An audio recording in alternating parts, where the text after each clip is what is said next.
Thank you for joining me for another Quick Hits conversation. I'm Dr. Robyn. I'm a concierge high-performance psychologist providing luxury-level support to executives, entrepreneurs, celebrities, and athletes. With me today, I have Lisa McDonald. She is the founder of Career Polish, where she is an executive coach and master mindset coach who helps people get career happy and life healthy. I have Bonnie Sussman-Versace. She is the reimager at Focused LLC, where she specializes in developing leaders, building positive and productive workplace cultures, and improving individual, team, and enterprise-wide performance. And I have Atif Agha. He is a technology specialist doing data analytics. He is also an avid runner, and he's based in Chicago. The question I have for you today: what makes something small talk versus having a conversation? Lisa, kick us off. I kind of think of small talk as like an appetizer and conversation as a meal. Small talk is just something you kind of get through. It's not nourishing. It doesn't really feed the soul. It's just filling space. Whereas a meal, it's something to enjoy. And it's normally with somebody else and there's substance to it. So that's how I differentiate the two. Totally agree. And would add sometimes the root of the one piece comes in because people don't know each other well, or they know each other too well. So it can be something that develops out of nervousness. So the small talk is, I'm not going to share anything important with you because I don't know who the heck you are and what you're going to do with that information. If I share something important, it could also be a time filler. Yeah, you both are right. So to me, the small talk is really how you get to know someone over time. So if you always have a good small talk, then that's the right person to have a conversation with. Sometimes the small talks don't go well and you're like, okay, maybe there's a red flag there that I need to push back. But I think it's great to have that small talk, right? Sometimes it helps you also balance your energy. You're not really ready to have a deep conversation, but you're just, how was the coffee? How's the day going? And then you just move on and you go back to your work and concentrate and focus. So the small coffee talks, I think they're great. They serve a purpose. I feel like sometimes people think that things like talking about the weather or how your day, like they call it small talk. I only think it's small talk if it's a throwaway conversation. If I ask you something and I just really don't care, that's small talk. If you're the cashier and I'm just trying to make it not awkward, maybe that's small talk. But if I'm in a group with people, even people I know really well, like right now, my friends in the UK, some of them are getting snow. I want to know about that because that's weird for them. Is that small talk because it's the weather? No, I care. I think that's the whole point is what's the intent? What's the purpose? What's your intent? I love when you are somewhere and somebody's like, hey, how you doing? And you know it's a throwaway and it's just automatic and they're doing it because they have to. So I never answer in a typical way, just to kind of shock them out of that. And then now my best friend will never ask somebody, hey, how are you doing? Because she's honest enough with herself. She's like, I really never listen to the answer. So I don't want to be rude and ask. Interesting. Yeah, my friends in the UK and in Europe say that. They're like, Americans use how are you like they're saying hi, and it's not doesn't mean anything.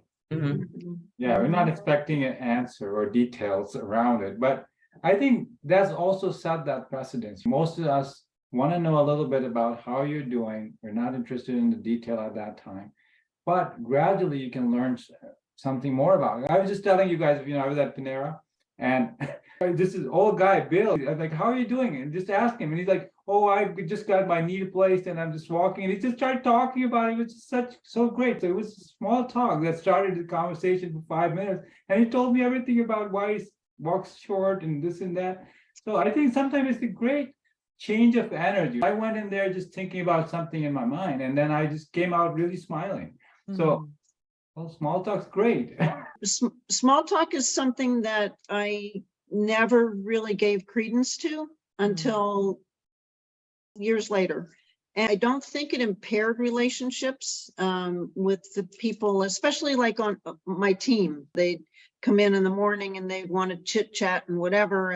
And I would be like sitting there going, my mind was crossed, going, do you really have to do, do we really have time to do this? We've got all these projects over here. We don't have time to sit down and have this chit chat stuff, conversation starters, or whatever you want to call it. It's like, no. And then as I got out and networked more and found that it's a really great icebreaker. So I think a lot of times we have a tendency to get too focused on the things that we're doing, whether it's our work or whatever distraction we're in the middle of. Does anybody else find that maybe small talk wasn't really part of your conversation at one point in time, or was it always? For me, it always was, but I had the mom who would talk to everybody anywhere all the time. Like I remember going to the grocery store and she was writing a check and she told the poor kid behind the counter, she was like, "Oh, it's Flag Day. Did you know it's Flag Day?" And just starts having next thing I know, they're just talking away. So for me, it was always a thing. Yeah, same for me too. That's what makes us human. We want to know about some person at least. And I always ask a question with intent to give me an answer, the right answer. I'm okay. If you tell me more details, I'm okay with that. That's my intent. But sometimes it starts great conversations. And then that's what I love about it. And again, it also helps us set the tone of a meeting too. You go in a meeting and you're like, just spend a few minutes just to know each other. How are you doing? How's your day? What's going outside? What's the weather? It helps set the tone for the meeting as well. This is a friendly meeting. It's not just all about business. And that's what makes us human too. So I actually love that. I think I want to start any meeting just like we did this.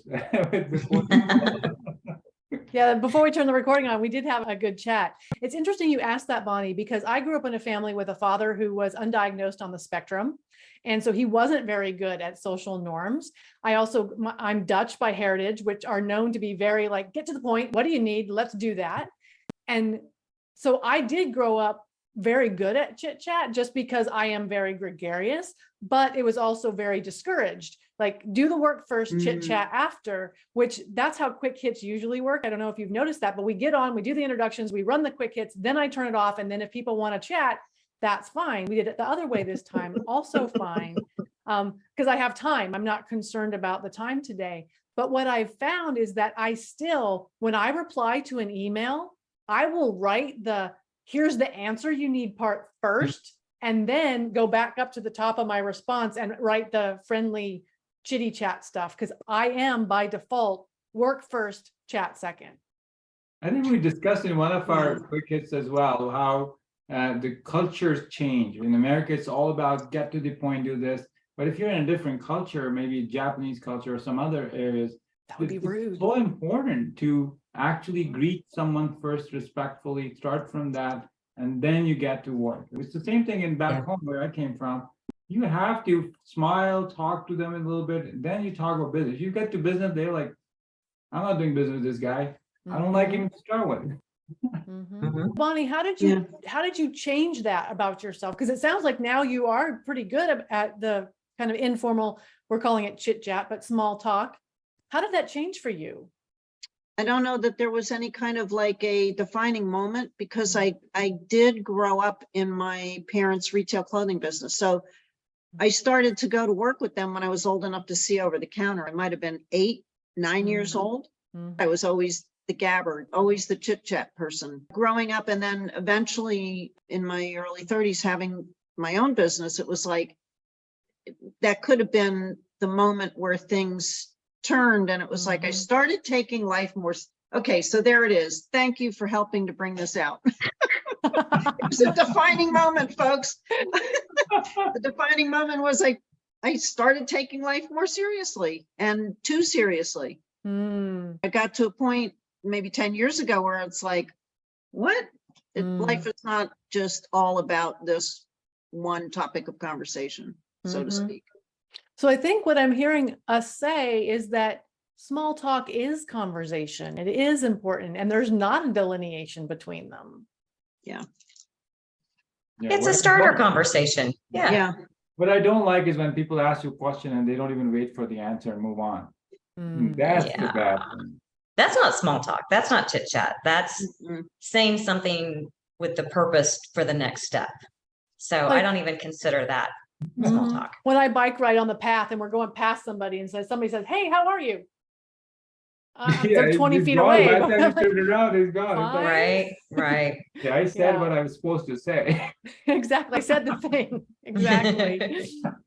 Well, that is our 10 minutes. So that's the end of the recorded part of this conversation. And I look forward to speaking to each of you again really soon.